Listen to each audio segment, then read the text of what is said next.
বন্ধুরা, বাস্তু নিয়ে আমরা নানা সময় নানা কিছু আলোচনা করে থেকেছি। আপনারা ইতিপূর্বেই দেখেছেন আমরা বেডরুম কেমন হওয়া উচিত, বাথরুম কেমন হওয়া উচিত, রান্নাঘর কীরকম হওয়া উচিত ইত্যাদি, ঘরের কালার কীরকম হতে পারে বা হওয়া উচিত, সমস্ত নিয়ে আমরা আলোচনা করেছি।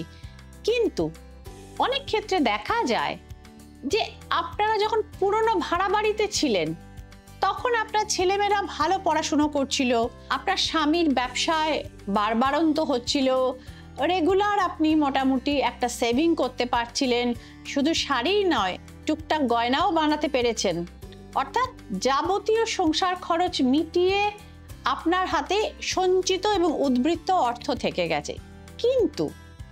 কিন্তু যবে থাকতে এই নতুন ঝাঁ চকচকে ফ্ল্যাট বাড়িটিতে আপনারা উঠে এসছেন, ছেলে মেয়েদের অমনোযোগিতা, নিত্যদিন তাদের সাথে আপনার ঝামেলা এবং আপনার হাজবেন্ডের সাথেও আপনার মনোমালিন্য আপনাকে দিনের পর দিন পীড়িত করে রাখছে।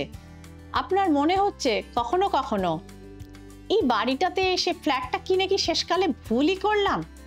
এই যদি আপনার সমস্যা হয়ে থাকে বন্ধুরা, আজকের এপিসোডটি সম্পূর্ণভাবে আপনাদের জন্য। আপনারা দেখছেন ট্যারট গাইডেন্স উইথ শ্রীময়ী।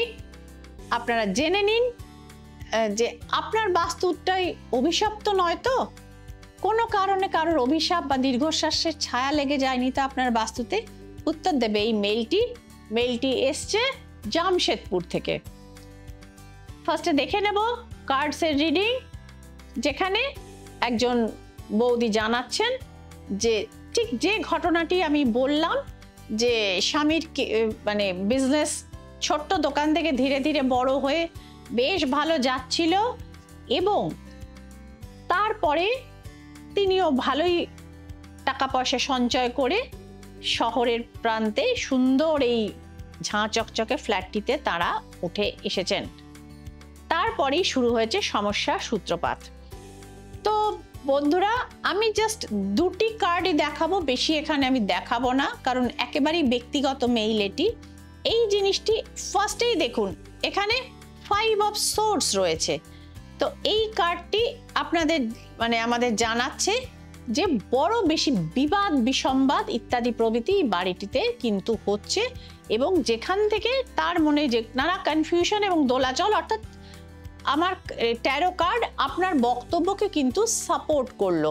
তো সুতরাং যে সত্যি কিন্তু তার মনে হচ্ছে যে বাড়িটি কিনে বা ফ্ল্যাটটি নিয়ে বোধহয় আমি ভুলই করেছি, আমার ওখানেই থাকাটা উচিত ছিল বা ইত্যাদি প্রভৃতি, বা অন্য কোনো বাড়িতে হয়তো যদি আমি শিফট করতাম হয়তো সেক্ষেত্রে এই সমস্যাগুলো অ্যারাইজ করতাম। বাকি কার্ডগুলো বন্ধুরা আমি মানে প্রফেশনাল এথিক্স মেনটেন করে আমি কিন্তু দেখালাম না। তো যাই হোক, ব্যাপারটি হচ্ছে হ্যাঁ আপনার অনুমান কিন্তু আপনি বৌদি যিনি লিখেছেন দিদি, সেটি হচ্ছে অবশ্যই সেটা একদম সঠিক অনুমান। আপনার বাড়ির বাস্তুটি কিন্তু অভিশপ্ত একটি বাস্তু। এই বাস্তুতে মানে আপনি আমাকে এইটুকু জানিয়েছিলেন যে এই বাস্তুটি মানে ইনি ফার্স্ট হ্যান্ড ওনার নন, ইনি থার্ড হ্যান্ড ওনার।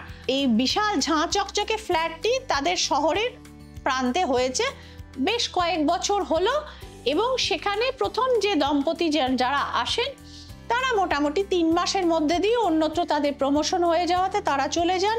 পরবর্তী যারা আসেন তাদেরও দেশে কেউ কোনো আত্মীয় তাদের মারা গেছেন, তারা সম্পত্তির মালিকানা পেয়েছেন, সুতরাং তারাও এই ফ্ল্যাটটি প্রায় জলের দামে বিক্রি করে দিয়ে তারা তখন চলে যান।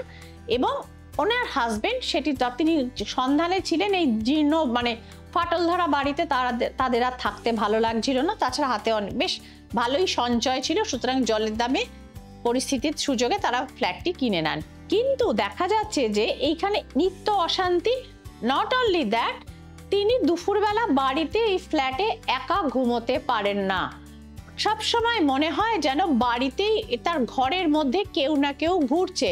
মাঝে মধ্যে তিনি ছাদের দিকেও আওয়াজ পান, কিন্তু ফ্ল্যাট বাড়ি সেখানে অনেকেই যেতে পারে, কিন্তু তিনি কৌতূহলবশত গিয়ে দেখেছেন ছাদে কেউ নেই।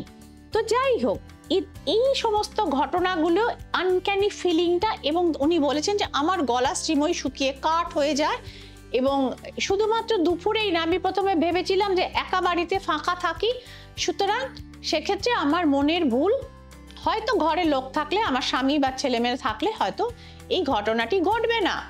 কিন্তু আমি খেয়াল করে দেখেছি রাত্রিবেলাতেও যখন আমার স্বামী ঘরে থাকেন তখনও আমি এরকম ফিল করি, এবং তাকে যে পাশে ধাক্কা দিয়ে ডাকবো, আমার হাতটা সেই পর্যন্ত পৌঁছে না, অর্থাৎ আমার মনে হয় যেন কেউ আমার হাত পাটা সব মানে একদম কাঠ হয়ে যায়, এবং আমি মানে ডাকবার শক্তি হারিয়ে ফেলি।